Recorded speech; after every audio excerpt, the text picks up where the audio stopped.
Super study the vision में आपका फिर से स्वागत है। हम बात कर रहे हैं फंडामेंटल राइट की, जिसके चलते हमें समानता का अधिकार जो आर्टिकल 14 से 18 तक था पढ़ चुके हैं, और आज हम पढ़ेंगे स्वतंत्रता का अधिकार, राइट टू फ्रीडम, जो अनुच्छेद 19 से लेकर 22 तक है। देखो, मौलिक अधिकार जो संविधान ने हमें दिए हैं वो इसलिए तो जरूरी है ही पढ़ना कि परीक्षा की दृष्टि में से आपको महत्वपूर्ण बनते हैं, प्रश्न यहाँ से बनने की संभावना बनी रहती है। साथ में आप भारत के नागरिक हैं तब भी आपको ये जानने का अधिकार है और ये आपको जानना चाहिए कि आपको कौन कौन से ऐसे मौलिक अधिकार मिले हुए हैं भारतीय संविधान से। तो आज हम बात करेंगे स्वतंत्रता के अधिकार की, और स्वतंत्रता के अधिकार आजकल कुछ ज्यादा ही महत्वपूर्ण हो जाता है जब भारत में लॉकडाउन जैसी स्थिति है। कोरोना जो एक वायरस है, कोविड-19 के द्वारा जो भारत में लॉकडाउन बना हुआ है, तो ये जानने का आपको अधिकार और भी ज्यादा महत्वपूर्ण हो जाता है कि आपकी जो स्वतंत्रताएं हैं जो छीन ली गई हैं वर्तमान में, तो आपको कौन कौन सी स्वतंत्रताएं मिली हुई हैं और किन किन स्वतंत्रताओं पर किस आर्टिकल के द्वारा उन्हें प्रतिबंधित किया जा सकता है या उन्हें किस प्रकार निर्बंधन लगाया जा सकता है। तो हम दोनों बात जानेंगे। तो सबसे पहले हम बात करेंगे आर्टिकल 19 की। तो आर्टिकल 19 जो है उसके दो भाग हैं। एक आर्टिकल 19 का क्लोज फर्स्ट, आर्टिकल 19 का क्लोज फर्स्ट, और एक है आर्टिकल 19 का क्लोज 2। इसमें 6 प्रकार की स्वतंत्रताएं हैं और 2 से लेकर 6 तक ये है निर्बंधन के बारे में। मतलब 2 से लेकर 6 तक आपकी जो स्वतंत्रताएं हैं उन पर निर्बंधन लगाने का इसमें उपबंध किया गया है। आर्टिकल 19 फर्स्ट क्लोज के अनुसार जो आपको 6 प्रकार की स्वतंत्रताएं मिलती हैं। तो सबसे पहली जो स्वतंत्रता है आर्टिकल 19 के क्लोज फर्स्ट में, तो यहां से प्रश्न बन जाता है। यहां से ये प्रश्न बन जाता है कि जो 6 प्रकार की स्वतंत्रताएं हैं उनका उल्लेख भारतीय संविधान के किस अनुच्छेद में है। तो आर्टिकल 19 के क्लोज फर्स्ट यानी कि 19 के क्लोज फर्स्ट में 6 प्रकार की स्वतंत्रताएं हैं। सबसे पहले हम बात करते हैं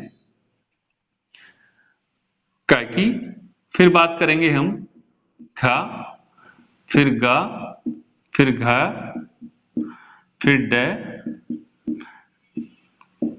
चे और फिर छे। आप देख रहे होंगे मैंने 7 लिखे हैं, लेकिन इनमें एक जो हमारे मौलिक जो मूल संविधान में हमें जो मिला हुआ था एक अधिकार, ये वाला चे वाला, इसे 44वें संविधान संशोधन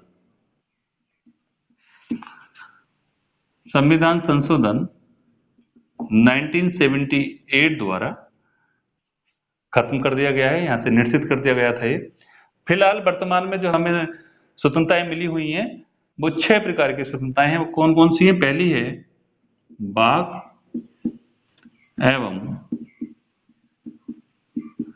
अभिव्यक्ति की स्वतंत्रता। वाक एवं अभिव्यक्ति की स्वतंत्रता। देखो, ये जो स्वतंत्रताएं हैं पहले जान लेते हैं, ये तो भारत के सभी नागरिकों को मिली है। भारत के प्रत्येक नागरिक को स्वतंत्रता मिली हुई है। और जो वाक और अभिव्यक्ति है, इसका मतलब क्या है कि कोई भी नागरिक अपनी किसी भी बात को, अपने किसी विचार को, अपने किसी भी दृष्टिकोण को प्रकट कर सकता है। और जितने भी अपने विचार और उनके जो दृष्टिकोण है उन्हें प्रकट करने के साधन है, वो सब आर्टिकल 19 के क्लोज फर्स्ट के कह में आते हैं। कोई व्यक्ति के अंदर डांस द्वारा, कोई किसी रंगमंच द्वारा या किसी कला द्वारा अपने अभिव्यक्ति कर रहा है, वो अपने मतलब अपने विचार रख रहा है या अपने आप एक अभिव्यक्त कर रहा है, एक व्यापक वर्ड हो जाता है अभिव्यक्ति, तो सारे के सारे साधन वो आर्टिकल 19 के क्लोज फर्स्ट के काम में है। यहाँ पर ये अधिकार तो ही मिला हुआ, साथ में सर्वोच्च न्यायालय ने अपने विभिन्न निर्णयों में यहाँ पर कुछ अधिकार हमें दिए हैं। जैसे कि मैं आपको कुछ अधिकार यहाँ बता देता हूं। प्रेस की स्वतंत्रता का अधिकार मिला हुआ है, प्रेस की स्वतंत्रता, ठीक है। सेकंड है जानने का अधिकार, राइट टू नो, जानने का अधिकार। और भी कई प्रकार के अधिकार हैं, जैसे कि एक और आता है मतदाता को जानने का अधिकार।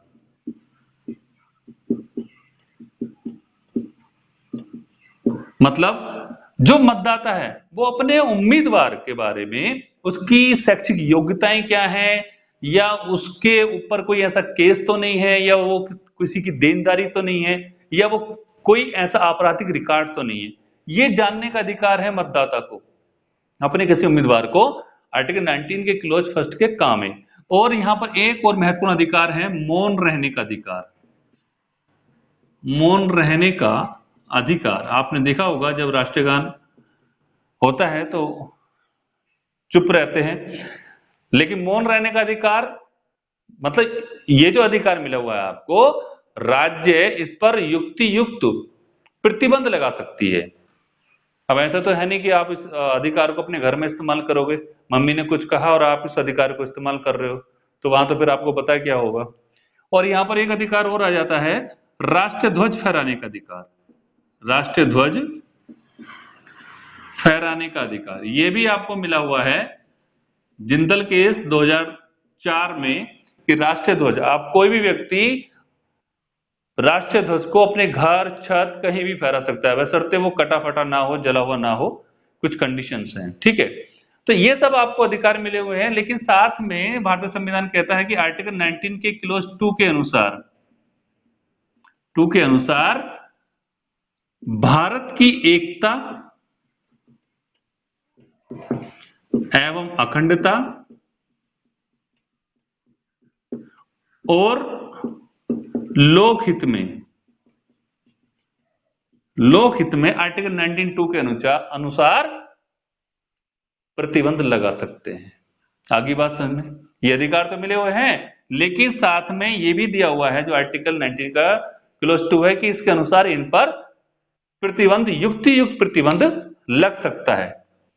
नेक्स्ट बात करते हैं,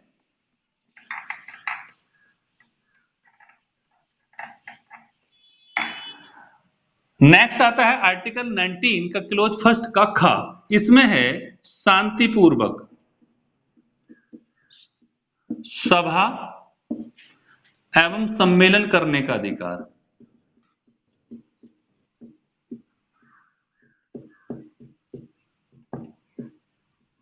मतलब आप शांतिपूर्वक, निरायुद्ध, मतलब वहां लड़ाई झगड़ा ना हो, आप ऐसा सभा या सम्मेलन कर सकते हैं, आपको अधिकार है।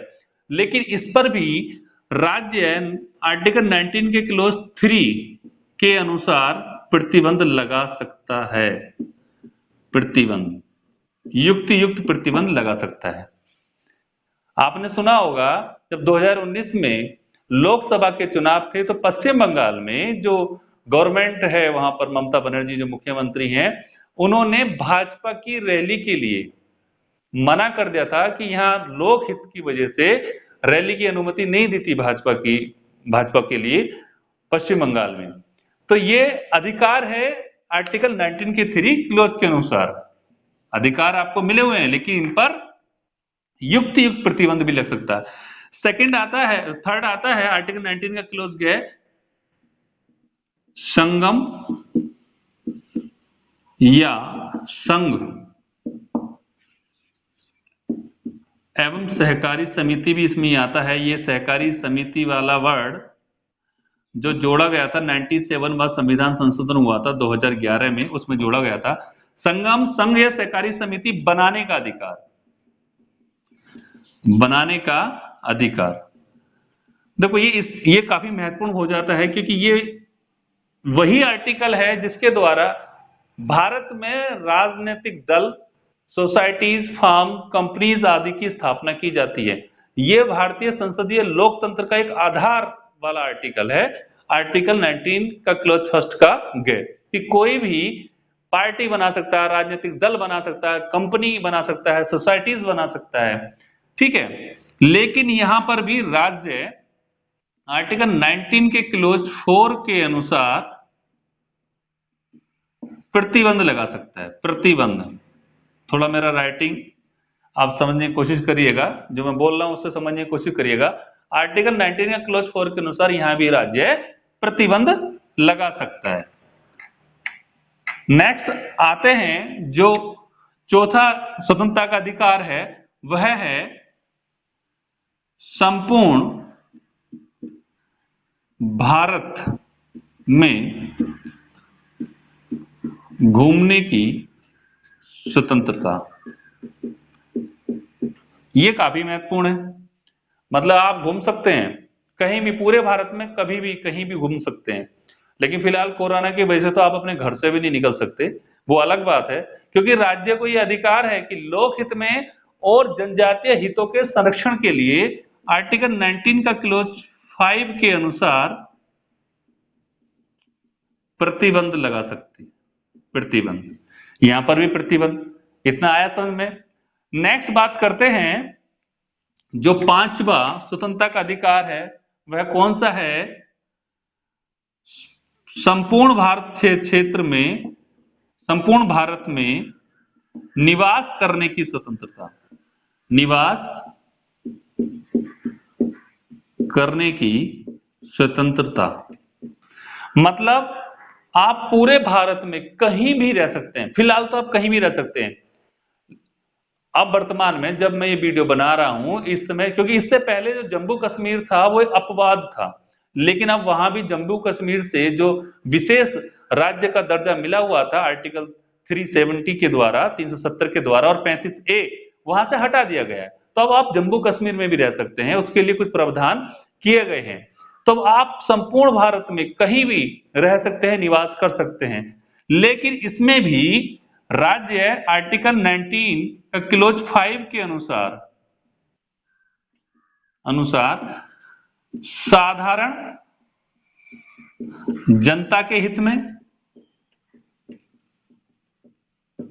एवं अनुसूचित जनजातीय क्षेत्रों के संरक्षण के लिए, जो अनुसूचित जनजातीय क्षेत्र हैं, जनजातीय क्षेत्रों के संरक्षण के लिए युक्त प्रतिबंध लगा सकती है। आगे बात समझ में, ये आर्टिकल 19(5) के क्लोज के अनुसार। नेक्स्ट जो हमारा स्वतंत्रता का अधिकार था वो 44वें संविधान संशोधन द्वारा हटा दिया गया है। तो ये 5 आपने पढ़े स्वतंत्रता के अधिकार। जो लास्ट आता है स्वतंत्रता का अधिकार वह है व्यापार या कारोबार करने का अधिकार। व्यापार या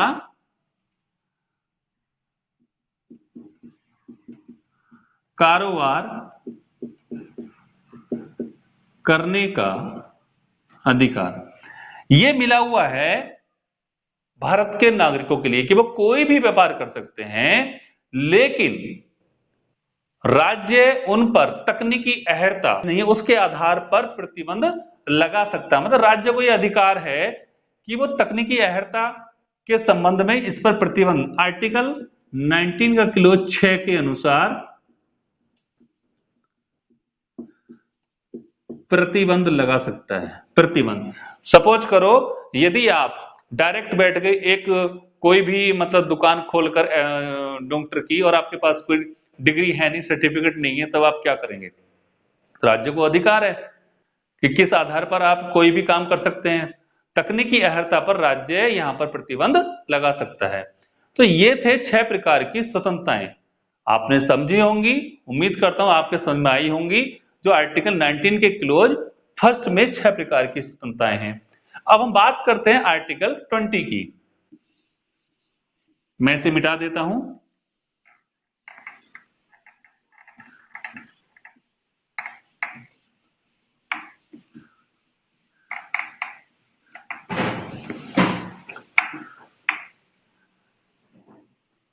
अनुच्छेद 20, इसमें भी 3 बातें बहुत महत्वपूर्ण है। पहला तो है भूतलक्षी कानून। मतलब यदि इसके बारे में समझ लो, यदि किसी व्यक्ति ने कोई अपराध किया है और जिस समय वो अपराध कर रहा है उस समय उस अपराध के लिए कोई कानून ही नहीं है, या फिर अगर किसी व्यक्ति ने आज कोई ऐसा अपराध कर दिया कि आज की डेट में उस अपराध के लिए ऐसा कोई विधि का निर्माण हुआ ही नहीं है, और कल को उसी अपराध के लिए एक विधि का निर्माण हो जाता है, तो उसे आज जो उसके लिए कानून है, जिस अपराध के लिए आज जो कानून है, तो आज वाला कानून ही अप्लाई होगा, कल वाला कानून अप्लाई नहीं होगा। आपने देखा होगा जो निर्भया कांड था दिल्ली वाला, उसमें जो एक नाबालिग जिसकी उम्र 16 वर्ष थी उसे बरी कर दिया गया, बाकी अभियुक्तों को, बाकी जो अभियुक्त थे उन्हें फांसी अभी दे दी गई हाल में ही। वो क्यों छूट गया था? क्योंकि उस समय ये था कि वो नाबालिग था, मतलब उस पर जो कानून था नाबालिग वाला कानून के द्वारा उसे जो है ट्रीट किया गया। बाद में वर्मा कमेटी बैठी, वर्मा कमेटी की सिफारिश में ये कहा गया है कि अब यदि कोई 16 साल की उम्र का भी है और वो ऐसा कोई घिनौना अपराध करता है तो उसके लिए भी उसी तरीके से ट्रीट किया जाएगा जिस तरीके से किसी बालिग को ट्रीट किया जाता है, मतलब जिसकी उम्र 18 वर्ष तक हो जाती है उसे जैसे ट्रीट किया जाता है उसे वैसे ही ट्रीट किया जाएगा। तो ये वर्मा कमेटी की सिफारिश में कहा था। तो ये इसका मतलब यही है कि जो कानून आज किसी अपराध के लिए है तो आज ही लागू होगा, कल को अगर कोई कानून बदलता है तो वो लागू नहीं होगा। इसी कहते हैं भूतलक्षी कानून। सेकंड बात इसमें आती है, एक अपराध के लिए, एक अपराध के लिए सिर्फ एक बार सजा या मुकदमा, एक अपराध के लिए सिर्फ एक बार ही मुकदमा या सजा का प्रावधान किया गया है। ऐसा नहीं है कि अपराध एक बार कर दिया दोबारा भी उसी मैटर में मुकदमा चलेगा या दोबारा उसको सजा मिल जाएगी, नहीं, सिर्फ एक बार ही आपको जो है एक अपराध के लिए सजा की बात की गई है। और तीसरा है किसी भी व्यक्ति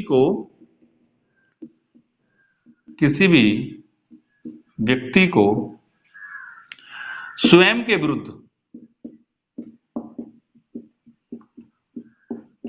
साक्ष्य या गवाही देने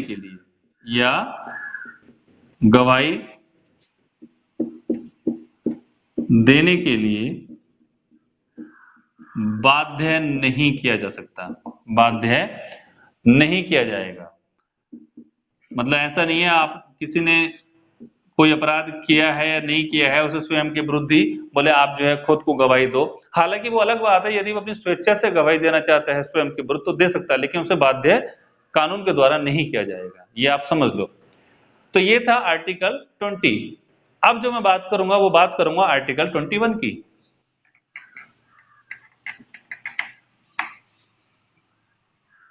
अब हम बात करेंगे आर्टिकल 21, बहुत महत्वपूर्ण है और यहां से प्रश्न बनते ही बनते हैं, आप ये थोड़ा समझ लीजिएगा। आर्टिकल 21 ये इतना महत्वपूर्ण है कि कई बार इसके बिहाफ पर सुप्रीम कोर्ट ने अपने जजमेंट सुनाए हैं। तो ये है प्राण एवं दैहिक स्वतंत्रता का अधिकार, प्राण एवं दैहिक स्वतंत्रता का अधिकार, मतलब आपको सीधे शब्दों में बताऊं मैं, जीने का अधिकार, आपको जीवन जीने का अधिकार है। तो क्या राज्य आपको मार भी सकता है? हाँ, बिल्कुल मार सकता है। यदि कोई ऐसा विधि कानून के तहत आपको मारा भी जा सकता है, आपने कोई अपराध कर दिया जिसकी सजा मृत्युदंड है तो आपको मृत्युदंड मिल सकता है, लेकिन इसमें सीधा सीधा लिखा हुआ है किसी सम्यक प्रक्रिया या विधि द्वारा ही आपके प्राण लिए जा सकते हैं। अब इसमें जो हमें अधिकार मिले हुए हैं वो बहुत ज्यादा अधिकार मिले हुए हैं आर्टिकल 21 में। जैसे कि मैं कुछ अधिकारों के बारे में यहां बता देता हूं। जैसे कि पहला अधिकार इसमें जो है आप समझेंगे विदेश जाने का अधिकार, विदेश जाने का अधिकार, आप विदेश चले जाएंगे क्योंकि किसी व्यक्ति को विदेश जाने का अधिकार है, ठीक है। और भी कई अधिकार हैं, गरिमा के साथ जीने का अधिकार, गरिमा के साथ जीने का अधिकार, और जैसे कि चिकित्सा पाने का अधिकार, चिकित्सा पाने का अधिकार, और जैसे निःशुल्क खाद्य सामग्री पाने का अधिकार, निःशुल्क खाद्य सामग्री पाने का अधिकार, हथकड़ी लगाने के विरुद्ध अधिकार, हथकड़ी लगाने के विरुद्ध अधिकार, ठीक है। तो ऐसे कई अधिकार हैं, इसमें और आता है सूचना का अधिकार भी है, वैसे इसमें सूचना का अधिकार, राइट टू इंफॉर्मेशन, और इसमें कई प्रकार के अधिकार हमें मिले हुए हैं आर्टिकल 21 में। लेकिन यहां पर जो अभी हाल ही में एक आधार कार्ड को लेकर एक फैसला हुआ था 24 अगस्त 2017 को, ठीक है, 24 अगस्त 2017 को एक फैसला हुआ जिसमें आधार कार्ड के संबंध में याचिका दायर की गई थी। उसमें कहा गया था कि किसी भी व्यक्ति से उसके फिंगरप्रिंट्स और इन सबको नहीं लिया जा सकता, क्योंकि ये हर व्यक्ति की अपनी एक निजी प्रॉपर्टी है, एक मतलब निजता का इसमें एक उल्लंघन हो रहा है। तो सुप्रीम कोर्ट ने 24 अगस्त 2017 के फैसले में यह कहा था कि यह निजता का अधिकार भी एक मौलिक अधिकार माना जाएगा। तो यहां पर निजता का अधिकार, राइट टू प्राइवेसी, निजता का अधिकार आर्टिकल 21 में शामिल किया गया। अधिकार को मौलिक अधिकार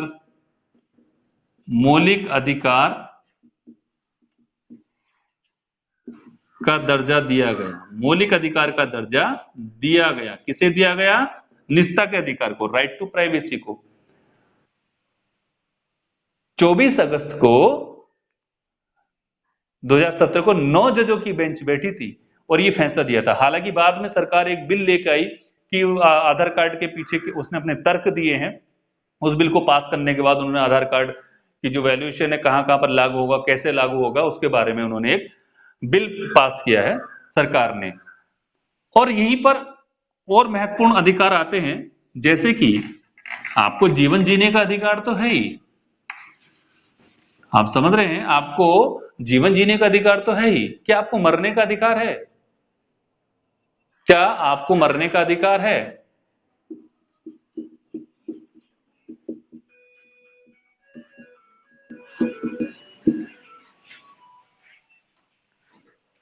तो इसके बारे में,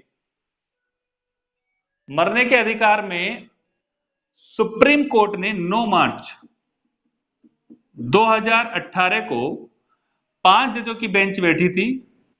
5 जजों की संवैधानिक पीठ, देखो जो 3 जजों से ज्यादा होते हैं उसे संवैधानिक पीठ बोला जाता है। तो 5 जजों की एक पीठ बैठी थी, उसने अपना फैसला सुनाया था कि मरने के अधिकार में यूथेनेसिया,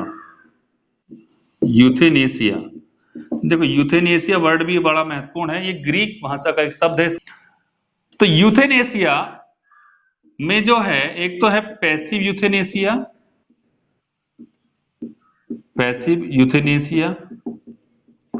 और एक है एक्टिव यूथेनेसिया।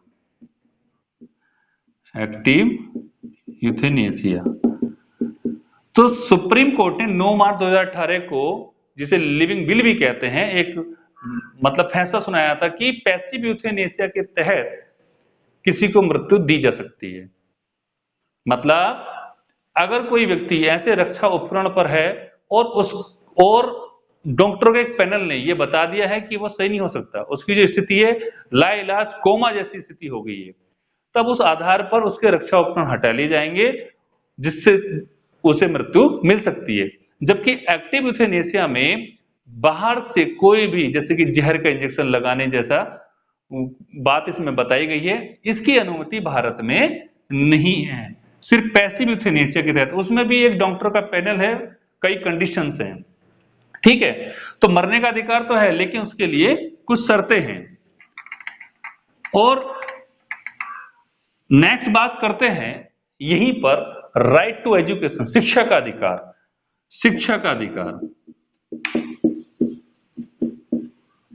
जब भारतीय संविधान बना था तो उस समय इसकी बात नहीं की गई थी इतनी ज्यादा। बाद में 86वां संविधान संशोधन होता है, 86वां 2002 में। शिक्षा के अधिकार को एक मौलिक अधिकार जोड़ा गया आर्टिकल 21 के में, शिक्षा का अधिकार। इसमें बताया गया कि 6 वर्ष से 14 वर्ष तक के बच्चों को निःशुल्क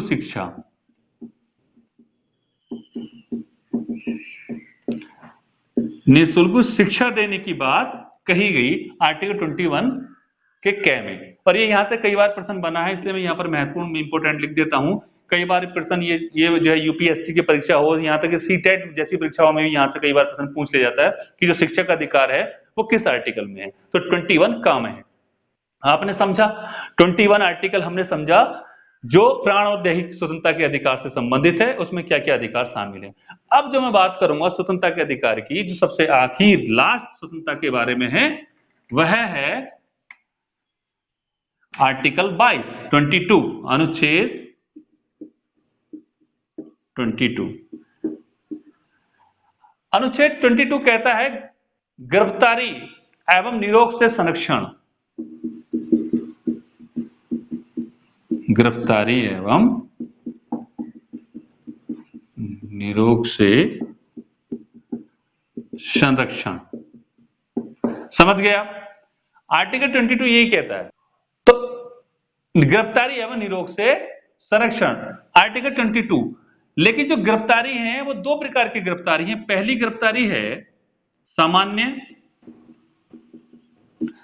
दांडिक विधि के अधीन, सामान्य दांडिक विधि के अधीन गिरफ्तारी। सेकंड है निवारक निरोग के तहत गिरफ्तारी। अब ये होती क्या है इनके बारे में जान लो। यदि किसी व्यक्ति को सामान्य दांडिक विधि के अधीन गिरफ्तार किया गया है तो सबसे पहली बात उसे ये जानने का अधिकार है, वो कारण जान सकता है, कारण जानने का अधिकार कि उसे गिरफ्तार क्यों किया गया है। सेकंड, उसे अपने जो उसके पसंद का, उसकी रुचि का कोई वकील, कोई अधिवक्ता है, अपनी पसंद के अधिवक्ता से परामर्श कर सकता है, वो परामर्श करने का अधिकार मिला हुआ है। और तीसरा, उसे निकटतम मजिस्ट्रेट, उसकी यात्रा का समय छोड़कर निकटतम मजिस्ट्रेट के समक्ष, निकटतम मजिस्ट्रेट के समक्ष पेश किया जाएगा, पेश करने का अधिकार निकटतम मजिस्ट्रेट के। तो यह है सामान्य दांडिक विधि के अधीन गिरफ्तार किया हुआ व्यक्ति। सेकंड बात करते हैं, जो व्यक्ति निवारक निरोध के तहत गिरफ्तार किया जाएगा तो उसके लिए कम से कम 3 माह तक, पहला इसका क्या कहता है देखिए, इसमें भी ये कहते हैं कि 3 माह तक निरुद्ध किया जा सकता है, किया जा सकता है। इसके अंतर्गत जो निवारक निरोध के तहत गिरफ्तार किया जाएगा। सेकंड, उसे गिरफ्तारी का कारण बताना होगा, गिरफ्तारी का कारण बताना होगा कि क्यों गिरफ्तार किया गया है। और तीसरा इसमें है, उसे अपराध करने से पहले गिरफ्तार, संदेह के आधार पर गिरफ्तार किया जा सकता है। यह बहुत महत्वपूर्ण है, संदेह के आधार पर गिरफ्तार, संदेह के आधार पर गिरफ्तार किया जा सकता है, काफी महत्वपूर्ण है। और इसका सीधा सीधा मतलब यह है कि वो अपराध करने वाले व्यक्ति को रोकता है अपराध करने से, ठीक है। और ये संदेह के आधार पर गिरफ्तार करने का अधिकार आपको पता ही है, इसका काफी फायदा कुछ कानूनविद उठाते भी हैं। तो ये था स्वतंत्रता का अधिकार। हमने आर्टिकल 19 से लेकर 22 तक स्वतंत्रता के अधिकार के बारे में पढ़ा। मुझे उम्मीद है आपकी समझ में आया होगा और ये काफी महत्वपूर्ण बन जाता है स्वतंत्रता का अधिकार। आप देखो, अगर मैं चाहूं तो आपको मैं एक ही लाइन में पढ़ा दूं कि ये आपको फंडामेंटल राइट है, 6 है और बात खत्म। वहां से प्रश्न बन ही नहीं रहे।